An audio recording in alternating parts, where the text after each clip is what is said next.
Després de 2 anys en el càrrec, faig un balanç positiu, perquè a pesar d'estar immersos en una pandèmia a nivell mundial com és la Covid-19,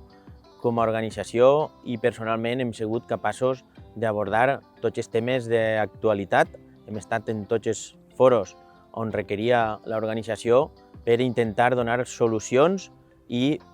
proposar moltíssimes propostes de treball per a intentar facilitar la vida als llauradors i als ramaders, i moltes d'elles s'han transformat ja en èxits i, per tant, n'hi ha que fer aquesta valoració de que en moments complicats hem sigut capaços també d'estar al peu del canó.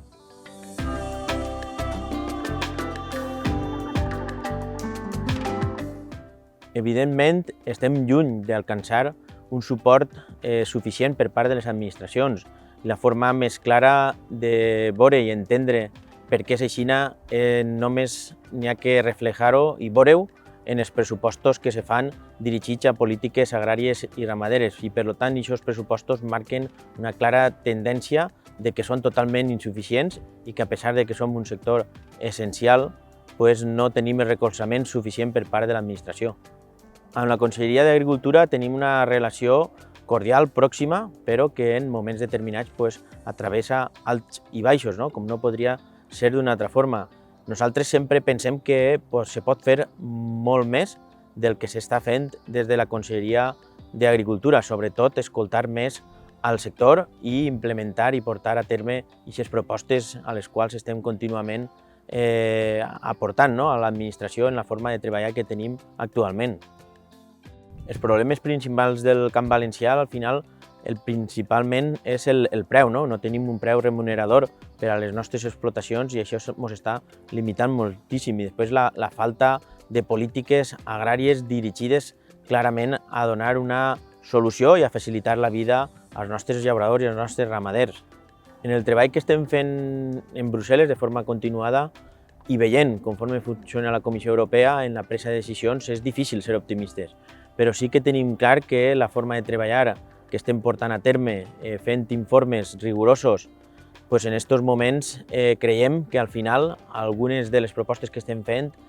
s'aplicaran i al final guanyarem alguna batalla en Brussel·les. Nosaltres pensem que en els acords preferencials que està fent la Unió Europea en altres països, el primer que s'hauria de fer és un estudi previ de conforme podria impactar en els nostres sectors la firma d'aquest acord, i després acords que contemplaren una ordenació en quant als fluxos comercials, en un moment que nosaltres no siguem deficitaris produint qualsevol producte, que no s'importaren aquests productes o que estigueren sotmesos a tarifes o arancels per a intentar equilibrar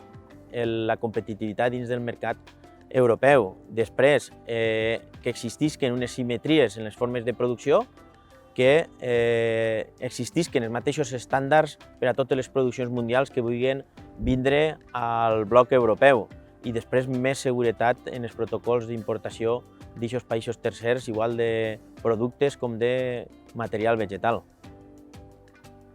Per a la incorporació de joves, la veritat és que estem veient una tendència un poc positiva de que algun jove pugui vindre al sector agrari o ramader. El que passa és que estem molt lluny encara d'aconseguir que realment puguem tindre una estructura. En aquests moments, per a que s'incorpore més gent jove, hi hauria que fer unes polítiques d'ajudes que siguin més fàcil de poder complir els requisits que en aquests moments li demanen a un jove per a poder incorporar-se. Després, polítiques orientades a ajudes econòmiques per a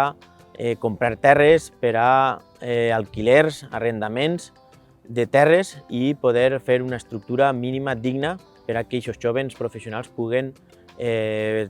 viure dignament de la seva explotació. I una cosa principal, igual per a joves com per a no, és que n'hi hagi un preu remunerador dels nostres productes, perquè si no difícilment anem a convèncer de que aquest relleu generacional siga molt més ràpid del que està sent, perquè al final el que vol és tindre una explotació, però vol viure i tindre una rentabilitat d'allò que fa, i és el que és el gran lastre en aquests moments que està evitant que aquest relleu generacional siga més ràpid. És un altre problema la sanitat vegetal i és algo que és primordial per al sector, perquè sense una sanitat vegetal pues, costa més produir, n'hi ha un augment de costos també per a produir i fins inclús n'hi ha casos que per culpa de no tenir una bona sanitat vegetal pues, fins inclús tens que canviar de cultiu perquè aquest cultiu determinat pues, no pot resistir a aquella malaltia que tens implantada en aquest moment. Per tant, n'hi ha que fer una inversió clara i dirigida a la investigació perquè s'està fent un bon paper per part dels nostres investigadors i n'hi ha que reforçar-la per a combatir totes aquestes plagues noves i malalties que ens estan entrant en tècniques el més biològiques possibles i després també dotar de productes i pesticides que siguin de noves generacions, que estiguen molt avançats, que siguin respectuosos en la fauna útil, que siguin respectuosos per a l'aplicador i per al consumidor i que n'hi hagi un equilibri per a poder seguir treballant en el camp. I sobretot és fonamental, una vegada plegat a aquest punt, la prevenció. Per cada milió d'euros que invertís l'administració en prevenció, ahorraríem més de 100 milions d'euros i això és fonamental que l'administració veja que la prevenció és el futur d'una bona sanitat vegetal en el camp valencià. Nosaltres pensem que la llei de la cadena agroalimentària feia falta reformar-la perquè estava vist que no estava donant solucions reals als nostres productors. Una vegada plegat al punt de la reforma, ens agradaria que s'introduïren aspectes com que se legislara la posició de domini que n'hi ha dins d'aquesta cadena agroalimentària, que fos una cadena molt més transparent, on n'hi hagi uns preus de referència de lo que costa produir i que al final n'hi hagi mecanismes sancionadors més alts dels que n'hi ha en aquests moments per a poder corregir aquestes males praxis d'aquells interlocutors dins de la cadena agroalimentària que en moments determinats abusen de l'eslabó més feble que és el productor. Aquestes propostes i altres més les hem aportat en el Congrés dels Diputats per a intentar que les administracions al final escolten i executen aquestes propostes que hem fet des de la Unió de Llauradors i Ramaders, que pensem que són avantatjoses i sí que solucionarien la vida als nostres productors. La ramaderia en aquests moments és un sector vital, sobretot per a les zones d'interior, i en la conselleria tenim un tracte que n'hauria que diferenciar clarament entre dues parts. La part agrària, on som capaços de poder dia a dia anar treballant moltíssims aspectes, moltes propostes de les que fem i portar-les endavant, i sobretot en un moment molt complicat, en plena pandèmia del Covid-19, hem sigut també capaços de desenvolupar aquestes ajudes que han aplegat al sector ramader, que han tingut una alta execució i per tant tenim un dia a dia més o menys correcte. Però tenim una altra part dins de la conselleria, que és la part de mig ambient, que tenim dificultats realment grans per a tindre aquest contacte, aquesta fluïdesa en tindre reunions, en poder treballar certs aspectes i per tant tenim un estancament clar d'aquesta línia de treball. I el que veiem és que els nostres ramaders cada vegada per culpa d'aquestes mesures ambientals sense ningú tipus d'equilibri per a poder desenvolupar-les, cada vegada tenen més dificultats d'exercir la seva activitat. I és algo que reclamem des de fa molt de temps, un canvi clar en aquests aspectes. Tenim que ser capaços d'evolucionar cap a una ramaderia cada vegada més sostenible i ja estem fent esforços molt grans des de fa molts anys. És una ramaderia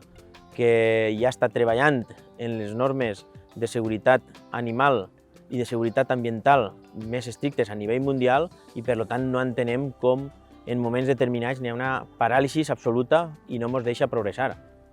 Quan podran votar? Això voldríem saber des de la Unió de Llauradors i Ramaders. Quan se pot democratitzar el camp valencià d'una vegada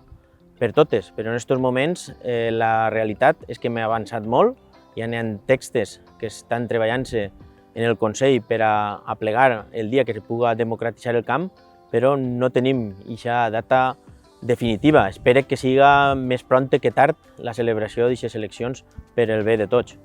Les persones que haurien de tindre dret a vot són les persones professionals del camp valencià. Per acabar, voldria dir-li a la nostra gent que el principal és que sense ells no som ningú. Al final tenim que seguir treballant, estan actius tots, des del primer fins a l'últim, per defensar els nostres interessos i visca el Camp Valencià.